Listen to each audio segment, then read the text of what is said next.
같이 살필 하나님의 말씀은 54절 말씀입니다. 함께 합독하도록 하겠습니다.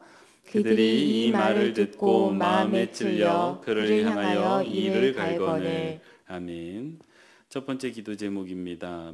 받은 말씀으로 다른 사람이 아닌 나를 돌아보는 성도 되게 하옵소서. 다시요. 같이 한번 읽겠습니다. 받은 말씀으로 다른 사람이 아닌 나를 돌아보는 성도 되게 하옵소서. 아멘.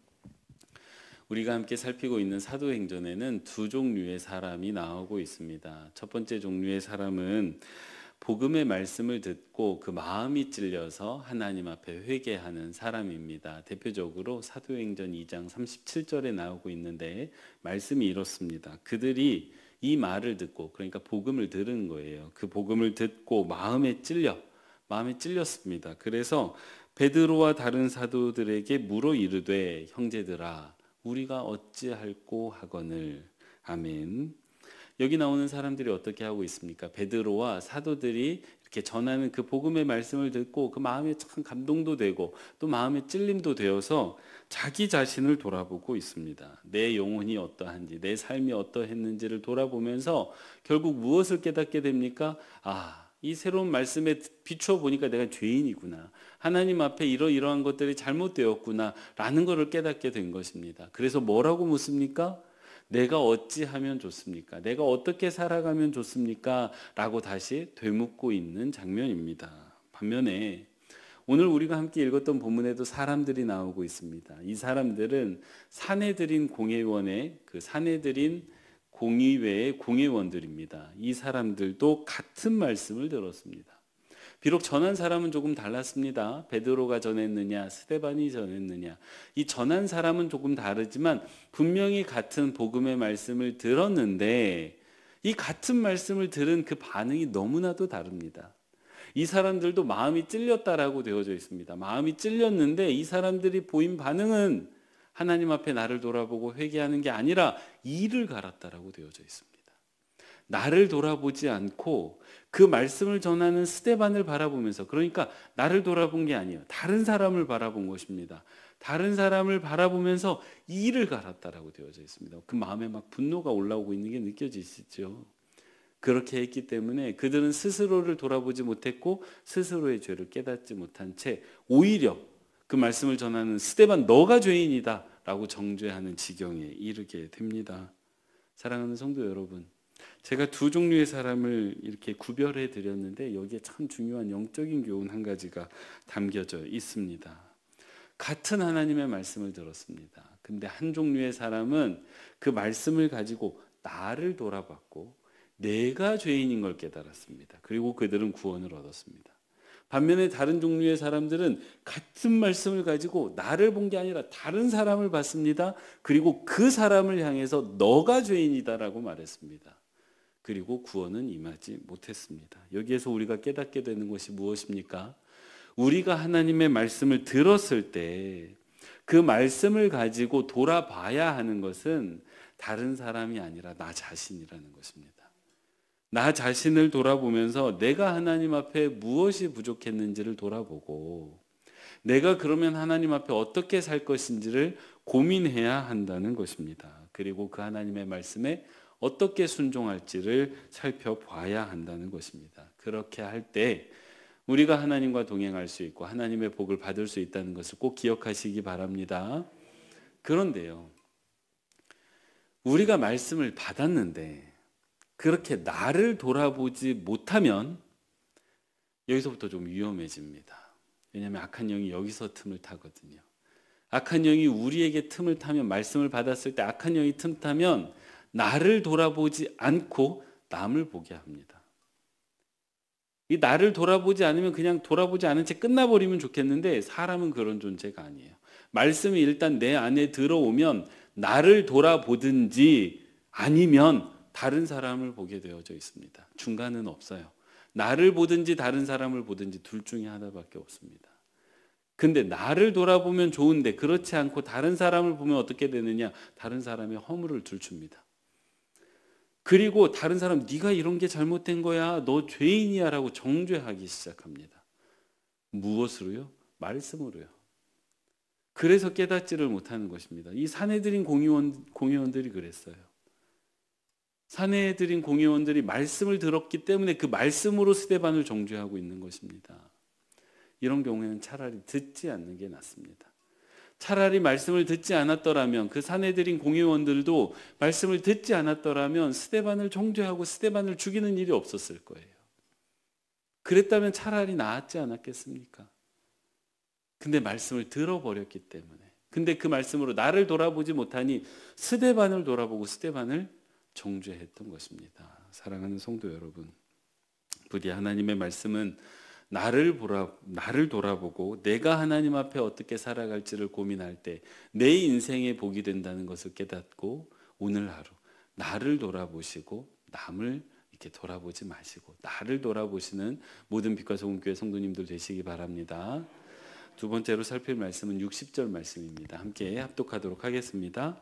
무릎을 꿇고 크게 불러 이르되 주여 이 죄를 그들에게 돌리지 마옵소서. 이 말을 하고 자니라. 아멘. 두 번째 기도 제목입니다. 스데반처럼 성령 충만한 삶을 살아가는 성도 되게 하옵소서. 다시요, 같이 한번 읽겠습니다. 스데반처럼 성령 충만한 삶을 살아가는 성도 되게 하옵소서. 아멘. 오늘 우리가 함께 살피고 있는 그 말씀에 나오는 스데반은 성령 충만한 사람이었습니다. 여기저기 그렇게 기록이 되어져 있는데요. 그래서 그 성령 충만해서 그가 보는 게 조금 달랐고 그가 말하는 게 조금 달랐습니다.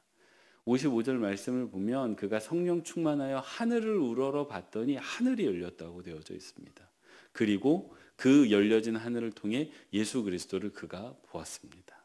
그리고 그가 보았기 때문에, 그의 눈엔 그게 보였기 때문에 있는 그대로 말했습니다. 예수 그리스도가 하늘 보좌에 앉아 계시다.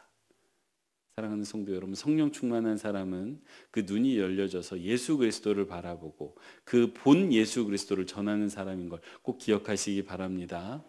그런데요, 이렇게 이 스데반은 보고 있던 것을 공회원들은 보지 못했습니다. 하늘을 우러러 봤는데 그들의 눈에는 뭐만 보입니까? 아마 하늘의 구름만 보였을 것입니다. 그들의 눈에 보이지 않았던 까닭은 무엇입니까? 그들 안에 성령 충만함이 없었기 때문입니다. 그래서요. 스데반은 보던 것들을 그들은 보지 못했기 때문에 스데반이 하던 말이 이해가 되지 않았을 뿐만 아니라 스데반이 하던 그 말이 신성모독으로 들렸던 것입니다. 그래서 스데반을 죽이지요. 사랑하는 성도 여러분, 스데반이 왜 고난당하고 왜 죽임을 당합니까? 그가 예수를 잘못 믿었기 때문입니까? 아니지요. 오히려 그가 성령 충만했기 때문에 고난당하고 죽임당했다는 것을 꼭 기억하시기 바랍니다. 우리가 읽은 본문에도 교회에 큰 박해가 임하고 있습니다.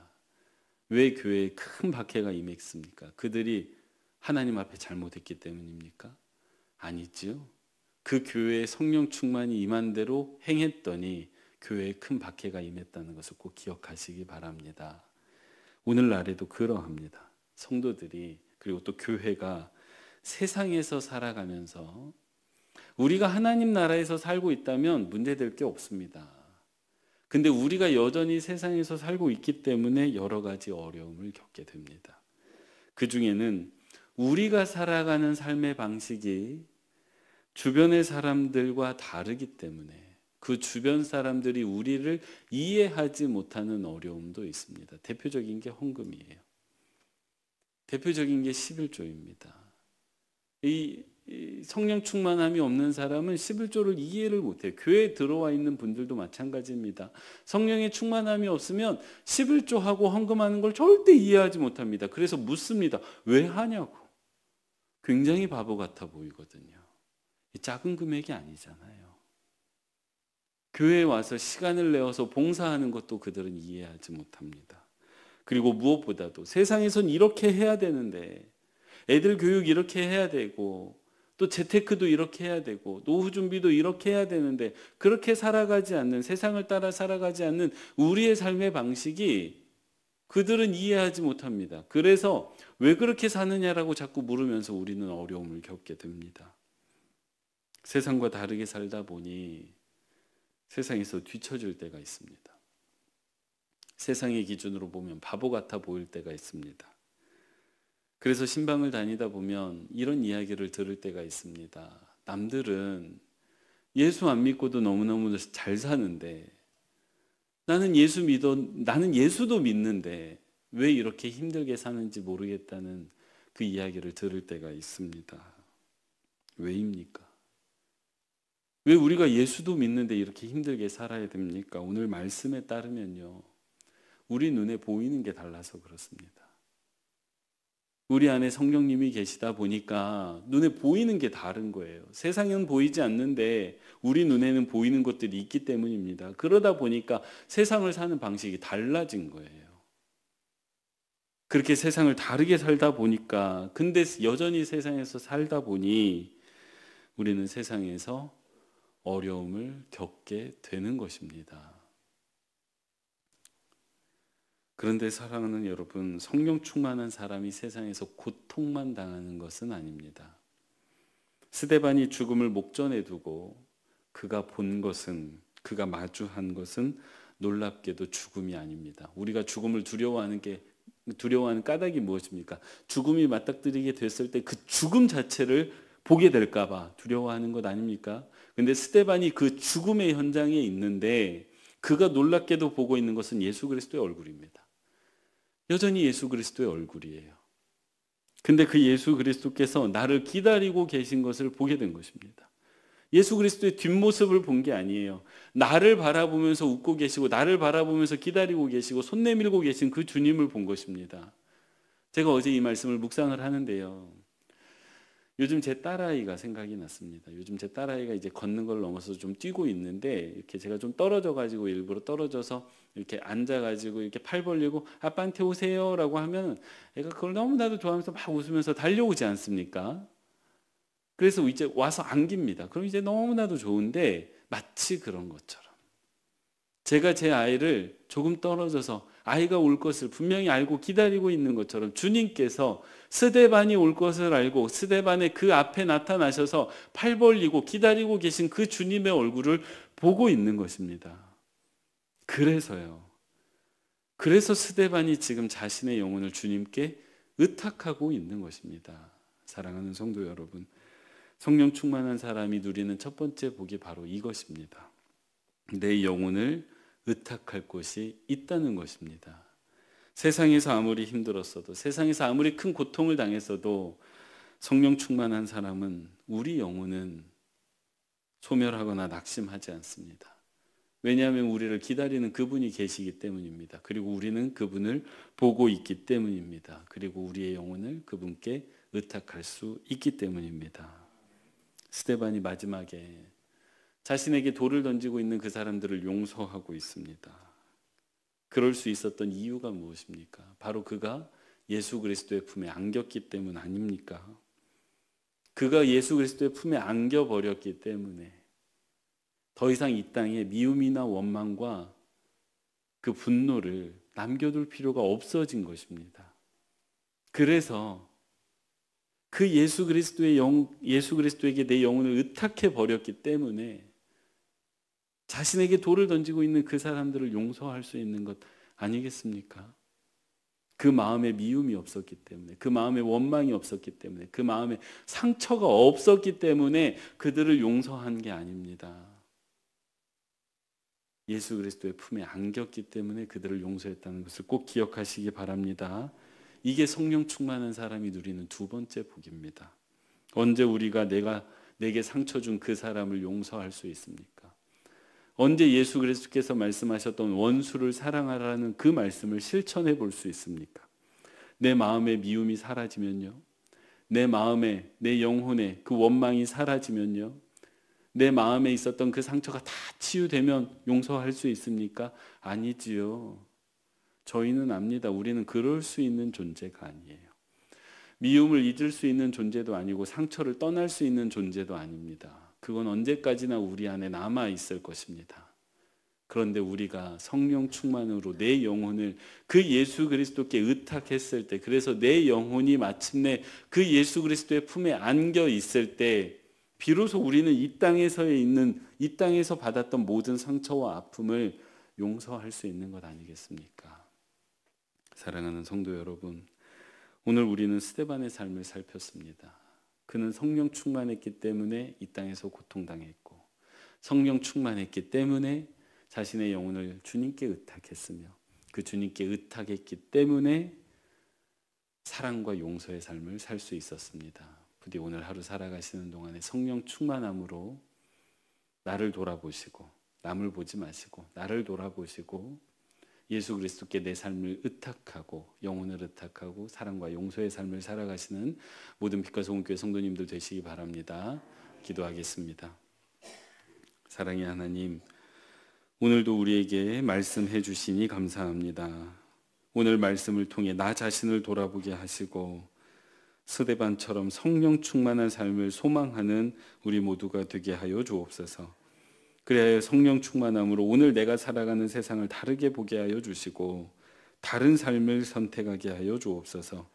비록 그 선택이 내게 고통을 가져다 준다 할지라도 오직 성령 충만함으로 주님께 내 영혼과 그 삶을 의탁하고 다른 이를 용서하고 사랑하는 복을 누리는 모든 빛과 소금 교회 성도님들 되게 하여 주옵소서. 하나님, 교회 장로님들과 안수 집사님들을 세워주시니 감사합니다. 내일 있을 헌신 기도회를 통해 세워주신 장로님들과 안수 집사님들이 먼저 섬김과 예배의 본을 보이게 하시고 또 그 본을 통해 모든 교우들은 존중함과 존경함으로 교회 리더십을 잘 따르게 하여 주옵소서. 오늘 주님 앞에 가지고 나온 기도의 제목들이 있습니다. 하나님 들어주시고 또 응답해 주시기를 원하오며 사랑 많으신 예수님의 이름으로 기도합니다. 아멘.